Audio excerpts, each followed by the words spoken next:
Hi, today we're in the kitchen because we're getting ready for our Halloween party.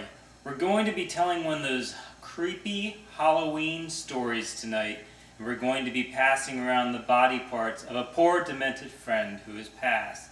So we're going to go over a few tips so you can plan the same event at your house and have a spooky Halloween evening. Let's get started.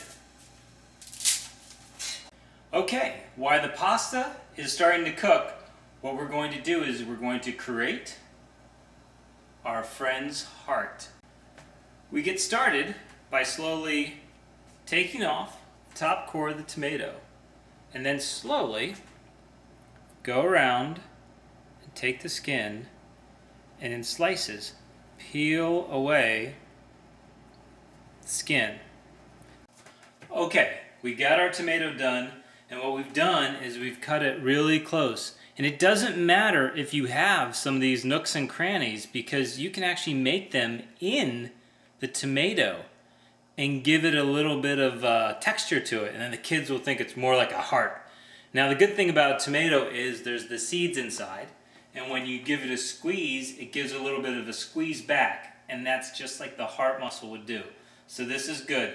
I would do this probably the day of the party and not do it beforehand, or not do it like a day or two beforehand to get ready, because you want that to be fresh and a little tense, so when you are ready to read it at your story, you'll have it. Now, the pasta is done, and what we're going to do is, this was spaghetti, which will also be seen as veins, but we're going to add a little bit of oil and mix it in. Now it's still sticky, but the oil will help keep it loose. So if you put it in a plastic bag, you've got some veins that won't all clump together. Now the other thing is I'm going to put it in the fridge, and that's going to make it a little clumpy, so I'm going to, during the break, probably put a little bit more olive oil on it, and then get ready by putting it in the fridge. Next thing we're going to do is we're going to start on making brains. Yes. I'm going to go ahead now and show you our lovely brain. It's cauliflower, and we're going to throw it in the boiling water, and it says to cook for 5 to 10 minutes. So we're going to see what happens. We're going to put it in, and we'll check it out in 5 to 10 minutes.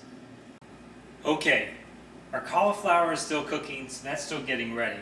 But let me show you the next project. Creating large or small intestines. What you need to do is get marshmallows, and we've already started to string this along so you can get the idea and do it at home. I had purchased giant marshmallows. I'm going to suggest you go with regular size marshmallows because you can barely see the needle through the thread, and I've almost cut myself a few times. The other thing is the wire on these is starting to come through, so you might want to get a little thicker, maybe something for yarn that you can clean to go through these. And what we've done is we've stringed them along, and then what you're going to do, like these are already sticky, but you can douse them with water, spray them if you want, and they're going to get even stickier and slimier, and when you string them up or put them in, they're going to be really gross to touch and to feel. So once you get done, you can just tie off the ends. Again, I'm going to recommend a thicker string than this, and then you'll be good to go and put this as your intestines bag. Again, don't go with the giant marshmallows, go with smaller, regular size marshmallows. Okay, finally the cauliflower is done. So now we have our brains. Now, what we've already done here is we've put a little coloring in the brains, so if this turns out to be something you put on your food table, you can make it more disgusting. However, if it's going to be passed around in the dark, you don't have to worry about it. But we added some coloring here, and you can see that it looks kind of like blood, so it looks really gross and scary. Now we're going to put this in the fridge, let it cool down and get extra clammy, so when you touch on it there's some give. I'd say about 10 minutes, maybe 15 minutes. You just want to check on how much time you leave it in boiling water. Now let's go over a few other items that make for great little side attractions. Common item, beef jerky. Beef jerky is ligaments or tendons. Gnawing that in front of them, that'll get them going. One thing we tried to do but didn't work out so well, but you might be able to give it a shot, is using almonds. If you shave off the back, you can use them as witch's nails. I don't know if you can see that, but it kind of looks like a witch's fingernail. Now there may be something like a cake type glue that you may be able to use, but we couldn't get it to stick very well. The best way is you need to have some ridges and sand off the edge. I wouldn't recommend pulling them off your finger and eating them. Another thing that we thought was really good was an avocado. The skin can represent skin.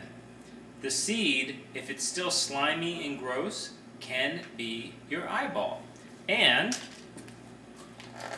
once you have the outside, you have a fun dip that you can call It's Snot Dip.